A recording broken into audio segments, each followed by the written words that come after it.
우리가 살아가면서 나이를 먹거나 러시아 우크라이나 전쟁과 같은 험악한 상황을 경험할 때 인생은 무엇인가? 나는 누구인가? 내가 무엇을 해야 하나? 등과 같은 평소에 하지 않았던 근본적인 질문을 하게 됩니다. 이것은 자주 하지 않지만 인생에서 가장 중요하다고 할 수 있는 질문이 될 것입니다. 그런데 이렇게 중요하지만 수많은 철학자, 종교인은 명확한 정답을 주지 못하고 있습니다. 이 영상을 보시는 분들 중에는 무신론자이거나 다양한 종교를 가지신 분들이 있으실 것입니다. 그런데 이러한 질문이 어려운 것 같지만 사실 답을 얻는 방법은 굉장히 간단하고 명료합니다. 당신의 삶의 배경이 어떻든 전혀 상관이 없습니다. 그 정답은 당신 안에 있지 않고 당신을 만든 분이 있다면 그분이 어떠한 의도를 가지고 만들었는지를 알아보는 것입니다. 당신이 진화론자이거나 무신론자인 것과 상관이 없습니다. 당신이 지금 살아있다고 느끼는 것처럼 당신을 만든 분이 계시다면 그분도 살아계실 것이라 가정을 한 것이기 때문입니다. 모든 문제가 그러하듯 처음부터 확증할 수 있는 것은 아무것도 없습니다. 가정을 하고 찾아가 봅시다. 다행히도 신이 썼다고 하는 책, 하나님의 책, 성경 속에서는 주저하지 않고 명확하게 이야기하고 있습니다. 창세기 1장 1절입니다. 태초에 하나님이 천지를 창조하시니라. 땅이 혼돈하고 공허하며 흑암이 깊음 위에 있고 하나님의 영은 수면 위에 운행하시니라. 하나님이 이르시되 빛이 있으라 하시니 빛이 있었고 하나님께서 창조하시기 전의 모습은 공허한 것입니다. 흑암이 깊게 자리 잡고 있는 것입니다. 하나님이 개입하시기 전의 모습, 하나님을 만나기 전에 즉 나의 현재의 모습이 이와 같은 모습임을 알아야 합니다. 이 세상에서 성공하고 돈이 아무리 많아도 공허한 것입니다. 나를 창조하신 하나님을 만나기 전에는 공허한 것입니다.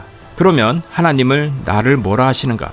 예레미야 13장 11절입니다. 여호와의 말씀이니라.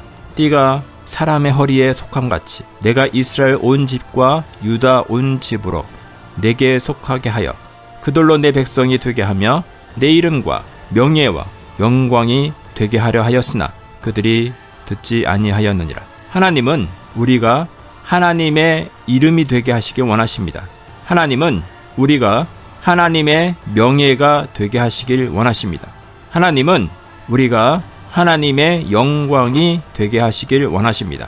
당신이 지금 살아있다고 느끼듯 하나님은 지금도 살아계시고 영원하시며 시작과 끝이 되십니다.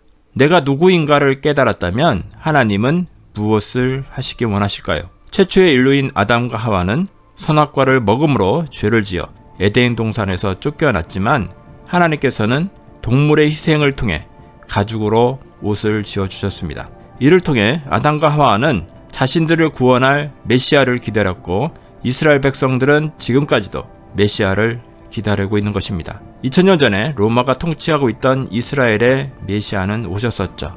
이스라엘 백성은 예수 그리스도가 메시아임을 인정하지 않고 그를 십자가에 매달아 죽게 했습니다.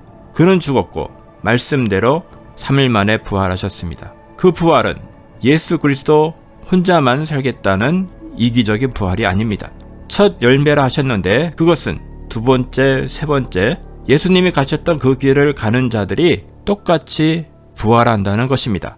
그러면 우리는 어떤 예수님을 기다리고 믿어야 하는가? 아담과 하와는 앞으로 오실 예수님을 기다렸습니다. 실제로 2000년 전에 오셨고 죽으시고 부활하셔서 승천하시고 다시 오시겠다고 하셨습니다. 우리는 태초에 나를 창조하셨던 하나님 되시는 예수 그리스도를 믿으며 2000년 전에 나를 위해 십자가에 죽으시고 구속하신 예수님을 믿어야 하는 것입니다. 동시에 다시 오시겠다고 약속하신 예수님, 그 예수님을 기다려야 하는 것입니다. 모세와 이스라엘 백성들은 시내산에 하나님께서 직접 임재하시는 모습을 두 눈으로 보았습니다. 2000년 전에는 예수님께서 직접 이 땅에 오셨고 이스라엘 백성들은 그분을 보았습니다. 그러나 우리는 직접 두 눈으로 보지 못했지만 조만간 두 눈으로 그분이 오시는 것을 직접 보게 될 것입니다. 데살로니가 4장 말씀입니다. 주께서 호령과 천사장의 소리와 하나님의 나팔 소리로 친히 하늘로부터 강림하시리니 그리스도 안에서 죽은 자들이 먼저 일어나고 그 후에 우리 살아남은 자들도 그들과 함께 구름 속으로 끌어올려 공중에서 주를 영접하게 하시리니 그리하여 우리가 항상 주와 함께 있으리라. 당신은 지금 어디에 계십니까? 당신을 지으신 하나님을 만남으로 공허하면서 단 하루를 살더라도 가슴이 뛰어지는 삶으로 다시 오시는 메시아를 기다리는 저와 여러분이 되시길 기도하겠습니다.